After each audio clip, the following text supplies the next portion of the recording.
Estamos iniciando o programa Em Pauta dessa semana com a presença do engenheiro agrônomo Paulo Conrad, ele que é assistente técnico regional e coordenador da área de políticas para os agricultores aqui da região, através da Emater RS Ascar. Paulo, é um prazer tê-lo aqui conosco. Da mesma forma, é um prazer, uma satisfação estar participando do teu programa. Pois é, Paulo, falando em agricultura, em agricultores, como estão essas políticas públicas aqui no Vale do Taquari, então, aqui na nossa região? Hoje existe uma série de políticas públicas formuladas pelo governo em função de demanda dos movimentos sociais, ajudando a agricultura familiar, viabilizando a sua capacidade produtiva. Então nós temos desde políticas públicas de aquisição de terra, como de financiamento da produção e seguro das atividades da produção e dos custeios que os agricultores fazem. Então existem políticas públicas federais, então, o crédito fundiário é uma política pública federal, o PRONAF é uma política pública federal, o Mais Alimento, que é muito comentado, que é uma política pública também federal, inserida dentro do PRONAF.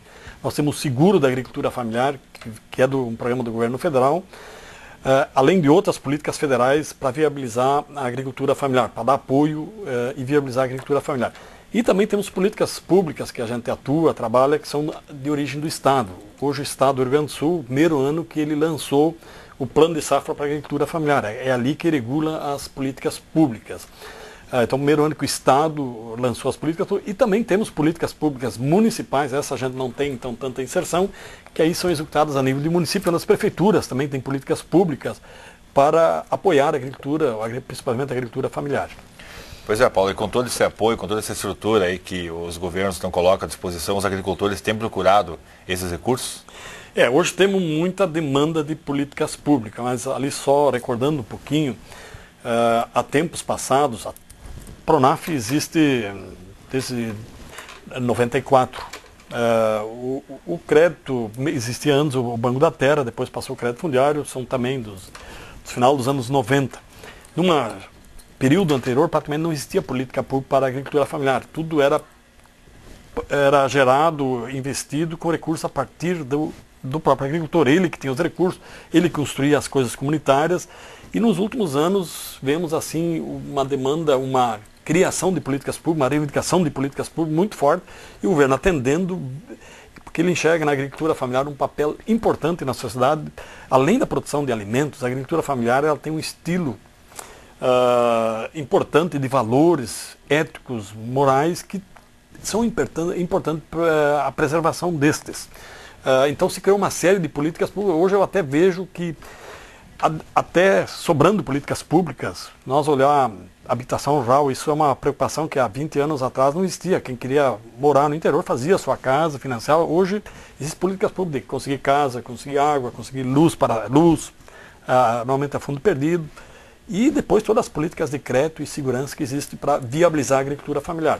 Mesmo assim, tem que ser feita uma análise, a agricultura familiar ela vai diminuindo.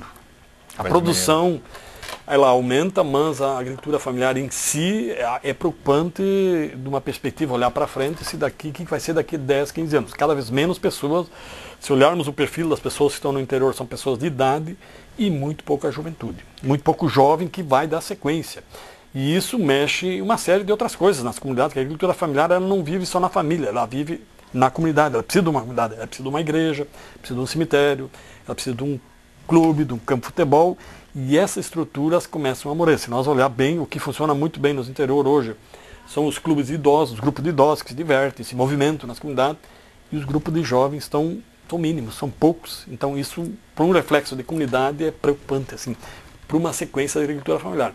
Mas existe uma série de políticas públicas que tentam viabilizar, tentam segurar a permanência das pessoas no interior com aquele estilo de vida, aquela forma de produção, aquela forma de viver que é importante, que não tem na cidade. No interior tem muitas casas ainda que não tem chave.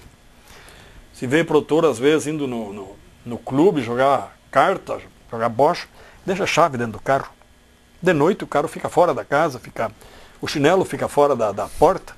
Enquanto no setor urbano, nada disso existe. Uma preocupação, uma lógica totalmente diferente. São valores diferentes da agricultura familiar do que da sociedade urbana.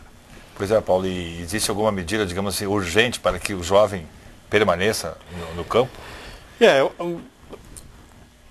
A agricultura familiar, eu sempre defendo assim, ela tem que se despojar de algumas coisas modernas, muito modernas, que parece que se valoriza muito a pessoa pelo modernismo que ele tem.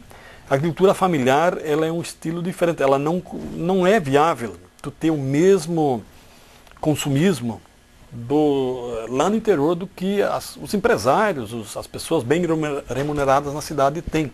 Então isso causa frustração. E o jovem ele quer todo aquele modernismo que hoje tem na cidade, ele quer lá no interior, mas a propriedade muitas vezes não tem condições de sustentar isso aí. Então isso causa frustração e o jovem muitas vezes sai.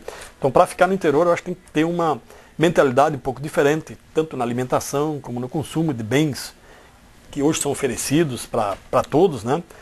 Que lá tem outros valores que às vezes o jovem não valoriza. Ele tem liberdade, ele tem produtos naturais à vontade, ele pode se produzir a comida, tem a natureza ao seu redor, que na cidade tu não tem, que tu tem que ir para o interior se tu quer ter contato com a natureza. Ele tem, mas ele não valoriza. Muitas vezes ele só vê bens materiais, aquilo que satisfaz ele, mas que no fundo não é isso que satisfaz o ser humano, né? Ele tem outros valores que são importantes. Por isso as pessoas de mais idade são muito felizes lá no interior. Querem ficar, não querem vir para a cidade.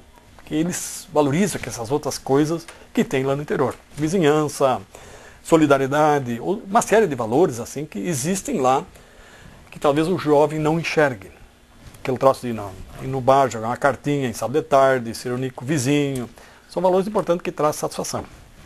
Muito bem, nós vamos ao intervalo e retornamos em instantes.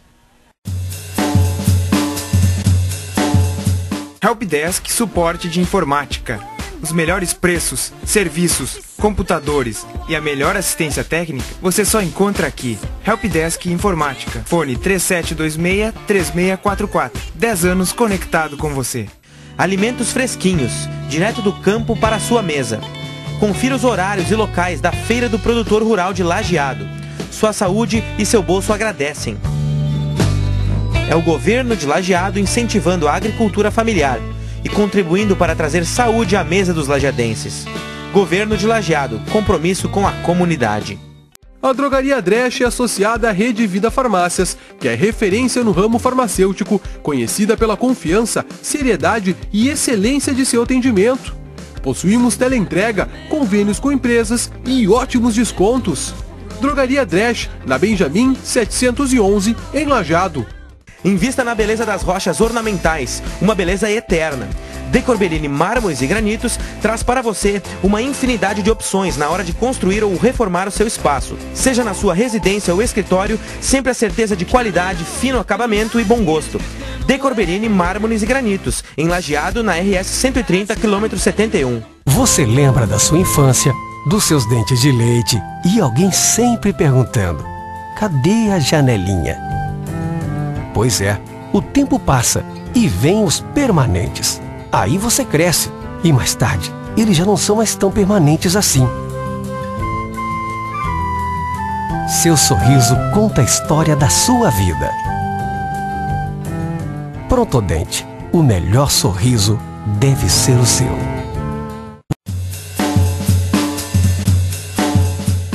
Retornamos com o programa Em Pauta. Nessa semana estamos conversando com Paulo Conrad, ele que é engenheiro agrônomo da Emater RS Ascar e assistente técnico regional e coordenador da área de políticas agrícolas aqui para o Vale do Taquari.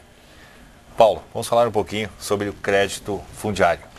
O crédito fundiário, então, é um programa criado pelo governo, sucedendo o Banco da Terra, no governo anterior do Fernando Henrique, foi criado já naquela época o programa do Banco da Terra, e com o advento do governo Lula, esse programa foi analisado, havia algumas críticas quanto a ele, algumas mudanças que cada governo tenta imprimir ao seu programa, e se criou então o programa do crédito fundiário.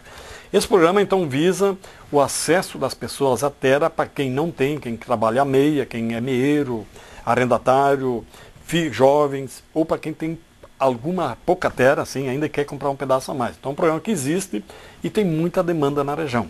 Lógico, é um programa nacional, a norma ele é nacional, são nacionais, então às vezes temos alguns entraves da norma que bloqueia aqui, porque nós estamos numa região com poder aquisitivo interessante, é bom, nós somos uma região que tem capital, tem renda e bem diferente de outras áreas do Brasil, do Nordeste, que o valor da terra é bem diferente, né?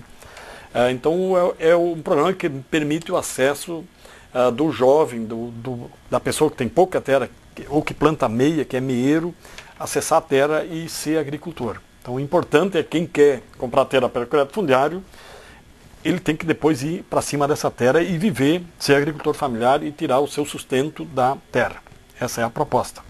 Não é sítio, não é para comprar uma área de terra para ir só em fim de semana. É para viver da terra. Ser agricultor familiar com a sua família, produzindo os seus alimentos e vendendo excedentes.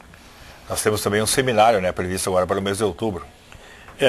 Nós temos um seminário, então, que nós estamos prevendo para o mês de outubro, sobre abelhas, a apicultura, especialmente a área de criação de abelhas sem ferão, que é uma atividade importante aqui na região do Rio Grande do Sul, uma coisa que até pouco tempo atrás pouco se falavam, havia criadores isolados por aí, sozinhos, e nós estamos tentando organizar essas pessoas, apoiando eles tecnicamente, fazendo troca de ideias, para melhorar a criação, ela ser mais racional e as pessoas entenderem qual é o papel dessas abelhas na natureza.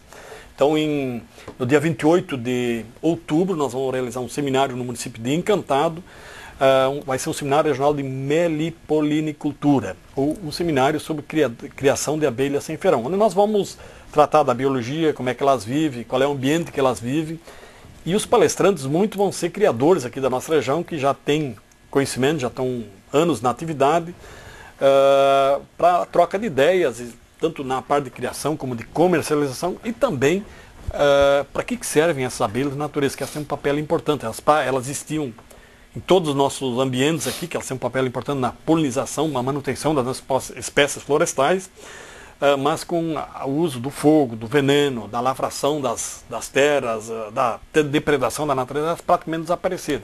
E hoje elas voltam, mas não tanto na natureza, mas sim na mão de criadores, de pessoas que se dedicam a criá-las. Esse seminário que acontece então agora dia 28 de outubro. Esse seminário então vai ser dia 28 de outubro, com início às 9 horas da manhã, vai ser no Auditório Brasil, lá na Prefeitura de Encantado. E as inscrições? As inscrições pedem que as pessoas se inscrevam, que nós não temos um ambiente tão grande assim e não sabe quantas pessoas vão participar. Estamos convidando todos os iniciantes, os que já têm alguma coisa ou que têm interesse em iniciar a criação. As inscrições têm que ser feitas então, pelo telefone lá no Escritório Municipal de Emater de Encantado, que é o 3751-1707. Ou também as pessoas podem procurar os escritórios da Emater nos municípios, que podem por ali encaminhar a sua inscrição e eles repassam para Encantado. Mas é importante as pessoas se inscreverem antes do início do evento. Muito bem. Paulo Conrad, engenheiro agrônomo da Emater, obrigado aqui pela tua participação, parabéns pelo teu trabalho. Ok, eu agradeço a oportunidade e se um dia tiver a oportunidade, aqui estaremos de volta novamente. Ok. O programa Em Pauta fica por aqui, nós retornamos então na próxima semana. Até lá. A IG Piscinas oferece a mais alta qualidade de produtos e serviços. Filtro automático e exclusivo de tratamento de água, com lâmpada ultravioleta. Venda, instalação e assistência técnica. Piscinas IG. O que há de bom, a IG tem.